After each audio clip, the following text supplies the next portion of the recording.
Ticket यंत्र की बात कर रही हो, लेकिन यहां भी संगठन के तमाम पदाधिकारी जमीनी स्तर को छोड़ टिकट जोड़ में लगे हैं। सवाल यही उठता है कि दावेदारों की उमड़ती भीड़ वाकई राजनीति के प्रति बदलता या हम कहें सकारात्मक रुझान है, या बड़े पार्टियों के बड़े नेतृत्व की नाकामी की दास्तान है। चर्चा करेंगे राजनीति लाइव में।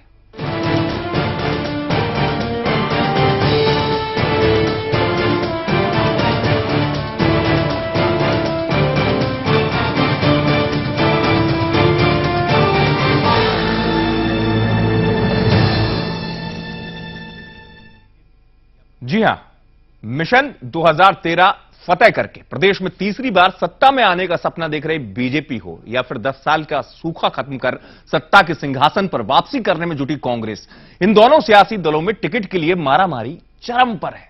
पार्टी के मौजूदा विधायकों को तो विरोध का सामना करना पड़ रहा है। 1 दर्जन से अधिक मंत्रियों के खिलाफ भी विरोध के स्वर बुलंद हो रहे हैं। क्यों उमड़ रही है एक पर एक टिकट दावेदारों की भीड़, एक नजर डाल लेते हैं। एक अनार 100 बीमार, ये जुमला इन दिनों मध्य प्रदेश से लेकर छत्तीसगढ़ की सियासत में खूब चर्चा में है। बीजेपी कार्यालय हो या कांग्रेस का दफ्तर, यहाँ सिर्फ और सिर्फ टिकट के दावेदारों की भीड़ लगी है और साथ ही साथ उनके खिलाफ विरोध के स्वर उमड़ रहे हैं, जिन्होंने 5 साल तक क्षेत्र की जनता के साथ ही कार्यकर्ताओं को भी तवज्जो नहीं दी। बीजेपी में एक अनार 100 बीमार की कहानी राजधानी भोपाल से ही शुरू होती है।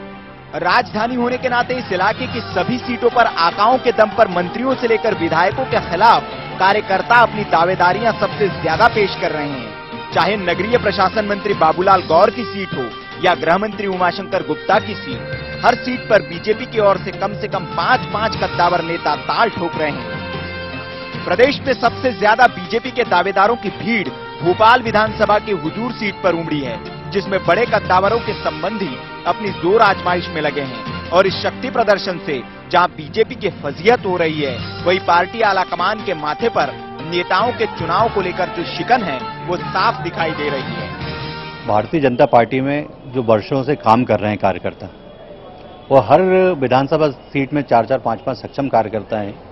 वे अपना पक्ष पार्टी के समक्ष रख रहे हैं।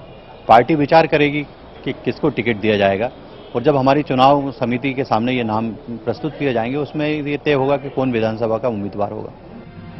टिकटों को लेकर कांग्रेस की स्थिति भी ठीक नहीं है।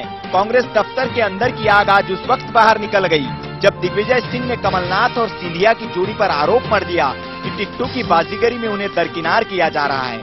हालांकि कांग्रेस भी कार्यकर्ताओं का मनोबल बढ़ाने के लिए सबको लॉलीपॉप बांट रही है, लेकिन आखिरी फैसला कहां होना है ये भी सुन लीजिए। देखिए, दोस्त, कांग्रेस पार्टी में एक लोकतांत्रिक पार्टी है और हर कांग्रेस कार्यकर्ता को, भले उसका राजनीतिक का छोटा या बड़ा हो, यदि उसको ये लगता है कि वो चुनाव जीतने के लायक है, चुनाव लड़ सकता है और जीत सकता है, तो उसको अपना दावा करने का हक है। पर यह निर्णय कांग्रेस के वरिष्ठ नेताओं पर, कांग्रेस की स्क्रीनिंग कमेटी पर और अंततः सेंट्रल इलेक्शन कमेटी, जिसमें सोनिया जी और राहुल जी जिसके जिम्मेदार हैं, उनके ऊपर ये निर्भर करता है कि किसको टिकट दे।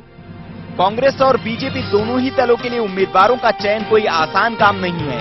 एक सीट पर उमड़ी उम्मीदवारों की भीड़ से क्या संदेश जा रहा है? क्यों कार्यकर्ताओं को मंत्री और विधायकों के खिलाफ आग उगलनी पड़ रही है? क्यों उन्हें टिकट मांगने के लिए सड़कों पर उतरना पड़ रहा है? क्या सियासी दल कार्यकर्ताओं को सिर्फ कार्यकर्ता के पद से ही रिटायर कर देते हैं, इसलिए ये दावेदारों की भीड़ है, या फिर वो अपने नेतृत्व को साबित करना चाहते हैं, जिसका मौका उन्हें नहीं मिलता?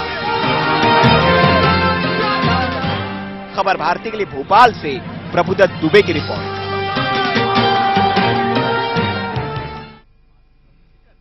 जी हां, बड़ा सवाल। कार्यकर्ताओं की उमड़ती भीड़, दावेदारों की बढ़ती संख्या, दोनों ही पार्टियों के माथे पर शिकन। लेकिन बड़ा सवाल यह कि ऐसी स्थिति आने की नौबत क्यों आई? वो कार्यकर्ता, खासतौर से मुखरों के कार्यकर्ता उनका विरोध कर रहा है जो मौजूदा विधायक हैं या बड़े पद यानी मंत्री पद पर भी बैठे हैं।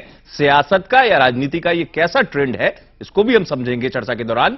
और इस चर्चा में खासतौर पर अगर हम बात करें तो मेरे साथ जुड़ रहे हैं, भोपाल से हैं रवि सक्सेना, प्रवक्ता कांग्रेस के, जीवन साहू जी, वरिष्ठ पत्रकार इंदौर से मेरे साथ दिल्ली स्टूडियो से प्रज्ञान भट्टाचार्य जी, संपादक खबर भारती। आप सभी का बहुत स्वागत है। मैं शुरुआत करूंगा चर्चा की, पहले कांग्रेस के पक्ष को जान लूं, क्योंकि बात वहां पर भी उठ रही है और चिंता वहां पर भी है। रवि सक्सेना जी, कांग्रेस में भी दावेदारों की